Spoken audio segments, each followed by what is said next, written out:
नमस्कार साथियों, आप सभी का स्वागत है आपके अपने YouTube चैनल पढ़ाई की पोथी में। साथियों, उम्मीद करती हूँ कि आप सभी स्वस्थ होंगे, मस्त होंगे, बेहतर होंगे और निरंतर अपनी तैयारी के माध्यम से सफलता का मार्ग प्रशस्त कर रहे होंगे। तो चलिए, आज हम पढ़ने वाले हैं अपनी इतिहास विषय की श्रृंखला का नेक्स्ट टॉपिक।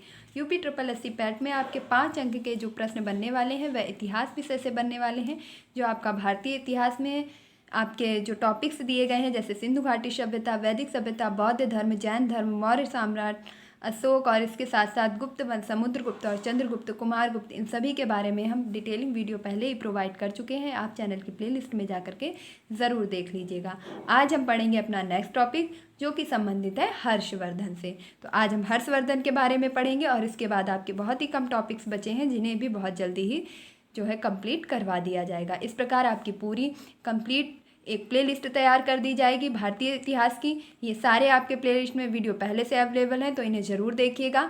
आज जो हम पढ़ेंगे हर्षवर्धन के बारे में, इसके बाद आप इन 5 अंकों को पूरी तरीके से कंप्लीट कर पाएंगे। तो बिना समय व्यर्थ किए सीधे अपने टॉपिक पर चलते हैं और कम समय में बेहतर कंटेंट के लिए पढ़ाई की पोथी को सब्सक्राइब करना बिल्कुल भी ना भूलें।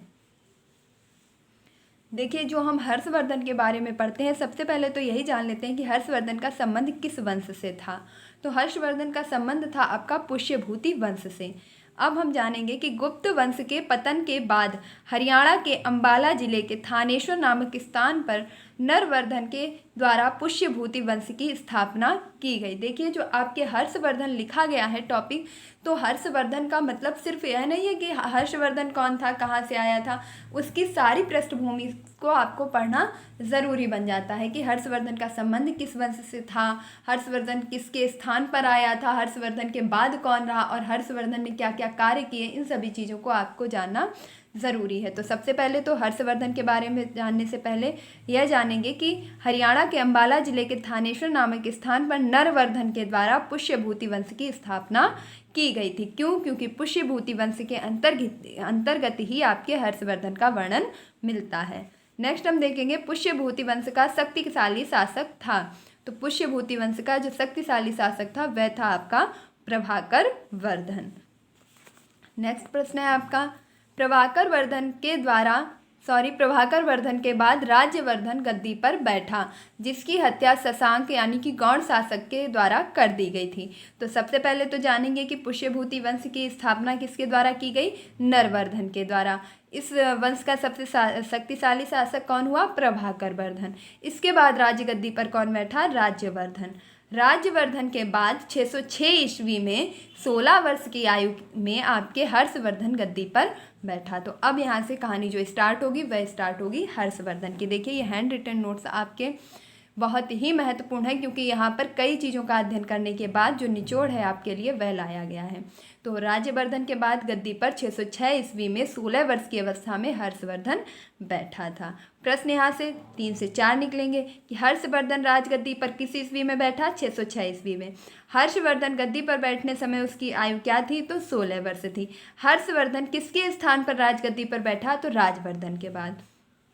अगला प्रश्न देखेंगे, इसकी प्रथम राजधानी थानेश्वर यानी कि कुरुक्षेत्र के निकट थी। बाद में राजधानी कन्नौज में स्थापित की गई। तो जो आपके हर्षवर्धन है, इसकी प्रथम राजधानी कहाँ पर थी? तो वह आपके थानेश्वर, जो कि कुरुक्षेत्र के निकट थी। इसके बाद इसने क्या किया? बाद में राजधानी स्थापित की कन्नौज में। कन्नौज आपका काहे के लिए प्रसिद्ध है? इत्र के लिए। हर्षवर्धन की राजधानी क्या है? कन्नौज है। हर्षवर्धन के बारे में आपके कन्नौज में एक म्यूजियम भी बना हुआ है, जहाँ हर्षवर्धन राजा के बारे में कई ऐतिहासिक चीज़ों का वर्णन भी मिलता है। तो अगर आपने नहीं देखा है, आप यहाँ से रिलेट करते हैं, तो जा करके ज़रूर देखिएगा। अगला हम प्रश्न देखेंगे, हर्षवर्धन के दरबार का प्रसिद्ध कवि था। तो हर्षवर्धन के दरबार में जो सबसे प्रसिद्ध कवि थे वह थे आपके बाणभट्ट। देखिए, हर्षवर्धन बहुत ही प्रतापी राजा रहे हैं। इनके बारे में आपको इतिहास की जानकारी जरूर रखनी चाहिए। अगला प्रश्न देखेंगे, हर्षचरित का लेखक है। तो हर्षचरित के लेखक कौन है? बाणभट्ट। और बाणभट्ट किसके दरबार में थे? हर्षवर्धन के। आपका टॉपिक एक निकलता है पैट के माध्यम से कि प्रसिद्ध पुस्तकें एवं लेखक, जो आपके हर एक वीडियो में 1 से 2 पुस्तक जरूर करवाई जा रही हैं इतिहास की। तो मैं रिक्वेस्टली बोलूँगी कि आप प्रत्येक वीडियो से जो पुस्तकें निकल रही हैं उनको एक अलग पेज में नोट करते जाइए, पुस्तकें और उनके लेखक लेखक, और लास्ट टाइम में उनको 1 से 2 बार रिवाइज कर लीजिएगा। यहाँ पर आपकी जैसे पुस्तक निकल रही है हर्षचरित। हर्षचरित के लेखक कौन है? बाणभट्ट हैं। हर्षवर्धन की रचना, अब हर्षवर्धन ने भी कुछ रचनाएं की थी जिनका नाम है नागानंद रत्नावली, और इन्होंने संस्कृत में एक नाटक की भी रचना की थी, नाटक ग्रंथ भी लिखा था जिसका नाम था प्रियदर्शिका।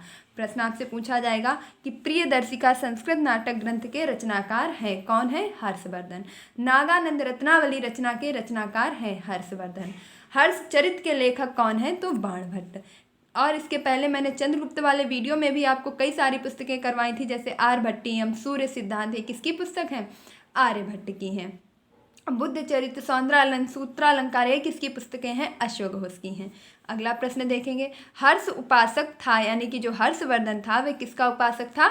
शिव का उपासक था, शैव धर्म को मानता था। तो हर्षवर्धन किसका उपासक था? शिव का। इसके शासनकाल में चीनी यात्री फाहियान भारत आया। मोस्ट इंपॉर्टेंट क्वेश्चन है कि चीनी यात्री वेन शॉन्ग किसके शासनकाल में भारत आया था? हर्षवर्धन के शासनकाल में। और अगर आपसे पूछा जाए कि फाहियान किसके शासनकाल में आया था, तो चंद्रगुप्त द्वितीय के शासनकाल में। देखिए, वेन शॉन्ग और हर्षवर्धन, वेन शॉन्ग का नाम भी हा से स्टार्ट होता है और हर्षवर्धन का नाम भी हा से स्टार्ट होता है, तो आप इसे रिलेट करके याद रख पाएंगे और कभी भी नहीं भूलेंगे। तो वेन शॉन्ग किसके शासनकाल में आया था? हर्षवर्धन के शासनकाल में। अगला प्रश्न देखेंगे, वेन सॉन्ग को कहा जाता है, वेन सॉन्ग को क्या क्या कहा जाता है, क्या क्या उपमाएं दी गई हैं? तो यात्रियों का राजकुमार। वेन सॉन्ग को क्या क्या कहा जाता है? यात्रियों का राजकुमार। नीति का पंडित, और क्या नाम दिया गया? नीति का पंडित। वर्तमान शाक्य मुनि, वर्तमान शाक्य मुनि। प्रश्न पूछा जाएगा कि वेन शॉन्ग को निम्न में से कौन सी उपाधि नहीं दी गई? तो 3 तो आपकी यही उपाधियां लिखी होंगी, एक अन्यत्र लिखी होगी, तो आपको इन तीनों को याद रखना बहुत ही इंपॉर्टेंट है। वेन शॉन्ग को क्या क्या कहा गया? तो यात्रियों का राजकुमार, नीति का पंडित और वर्तमान शाक्य मुनि।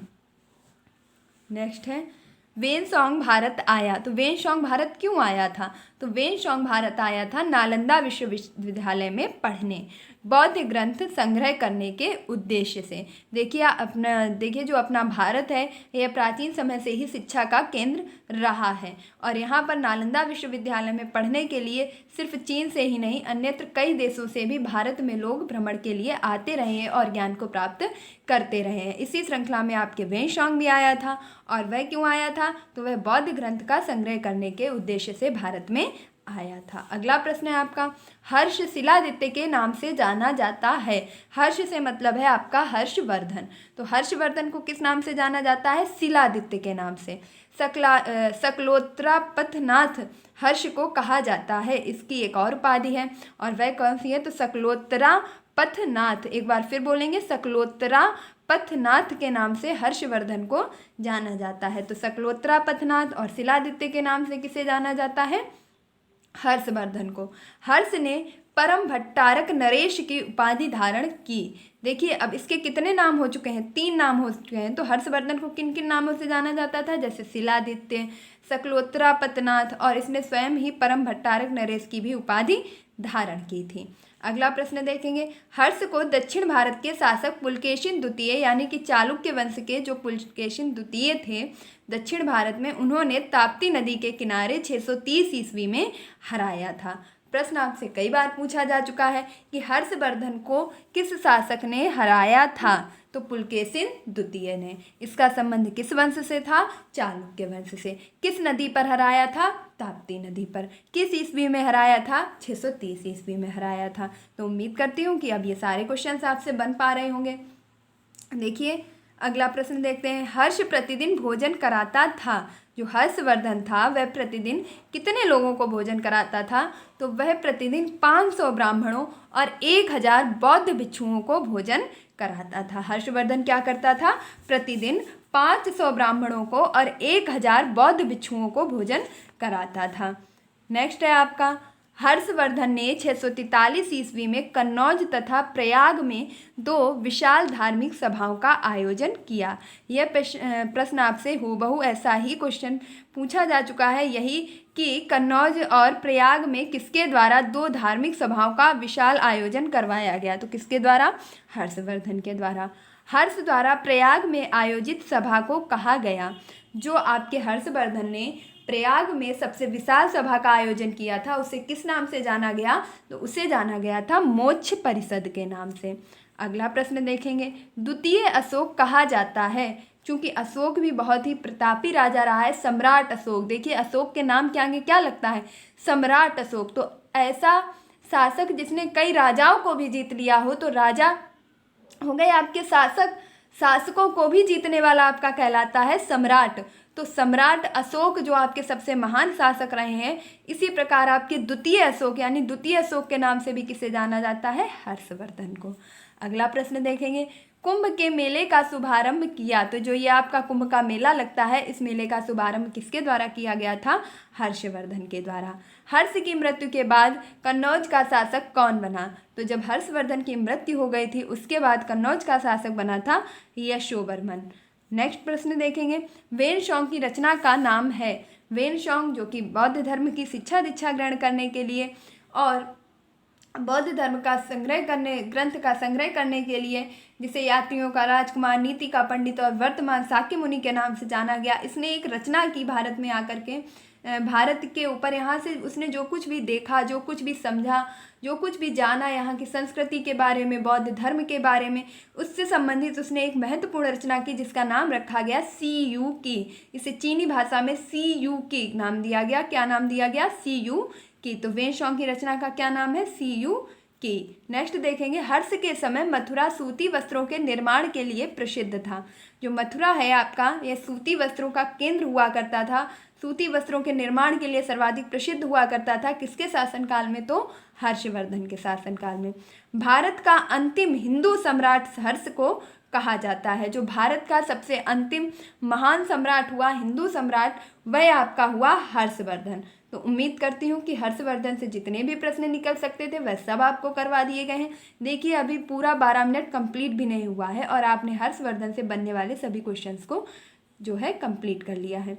तो इसी प्रकार आपको सबसे कम समय में ज़्यादा से ज़्यादा प्रश्नों को एक बेहतर कलेक्शन के साथ देने का ही सबसे ज़्यादा प्रयास किया जाता है। तो अगर आपको यह वीडियो अच्छा लगा है, आपको लगा है कि आपकी परीक्षा की दृष्टि से हेल्पफुल है और आपका समय बिल्कुल भी व्यर्थ नहीं किया गया है, आपको सटीक प्रश्न जो है प्रोवाइड किए गए हैं, तो प्लीज़ इस वीडियो को लाइक, शेयर और चैनल को सब्सक्राइब करना बिल्कुल भी ना भूलें। उम्मीद करती हूँ कि आपको यह वीडियो ज़रूर पसंद आया होगा और आपने अभी तक पढ़ाई की पोथी को सब्सक्राइब भी कर लिया होगा। अगर आपने अभी तक सब्सक्राइब नहीं किया है तो क्या कर रहे हैं, फटाफट से इसे सब्सक्राइब कर दीजिए, लाइक कर दीजिए, क्योंकि आपका एक लाइक मेरा काफ़ी हौसला बढ़ाता है।